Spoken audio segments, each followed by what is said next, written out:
দিনহাটা 2 ব্লকের বুড়িরহাট 2 গ্রাম পঞ্চায়েতে তৃণমূলের পঞ্চায়েত সমিতির সদস্যের বাড়িতে বোমাবাজির অভিযোগ উঠল বিজেপির বিরুদ্ধে। এই বিষয়ে তৃণমূলের 12 নম্বর আসনের পঞ্চায়েত সমিতির সদস্য কৃষ্ণা কাবির বর্মনের স্বামী তথা বুড়িরহাট 2 নম্বর অঞ্চল তৃণমূলের সম্পাদক দীপক বর্মন অভিযোগ করে বলেন, রবিবার রাত আনুমানিক 2:30 নাগাদ আমাদের বাড়িতে ভয়ঙ্কর বোমা বিস্ফোরণ হয়। বিস্ফোরণের তীব্রতা এতটাই ছিল যে লোহার গ্রিল বেঁকে গিয়েছে, জানলা ভেঙে গিয়েছে, সঙ্গে পাকা দেওয়ালে বেশ কিছু অংশ ক্ষতিগ্রস্ত হয়।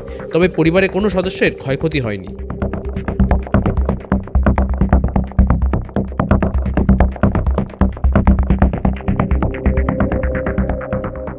এখানকার বিজেপির যারা দালাল তারা হয়তো ভয় পাইছে যে নেতৃত্বকে, এই দীপককে যদি ভয় দেখিয়ে দমানো যায়, এখানকার তৃণমূল কংগ্রেস বুড়িরহাট 2 নং অঞ্চল এবং লাঙ্গুলিয়ার তৃণমূল কংগ্রেস হয়তো এখানে শেষ হয়ে যাবে, দুর্বল হবে।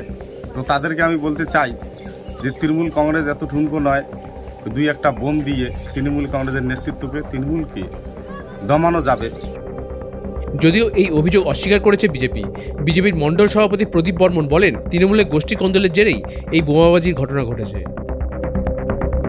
আমি যতটা শুনেছি আজকে বাজারে আসার পরে, যে ওদের বাড়িতে বোমাবাজি করছে ওদের লোকেই, ওদের গোষ্ঠী কোন্দল, নব্য এবং পুরাতনের মধ্যে একটা গোষ্ঠী কোন্দল চলছে।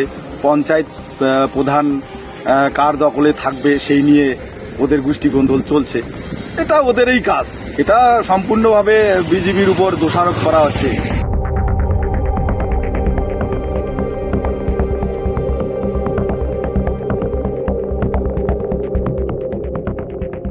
দিনহাটা থেকে শুভঙ্কর সাহার রিপোর্ট, উত্তরবঙ্গ সংবাদ।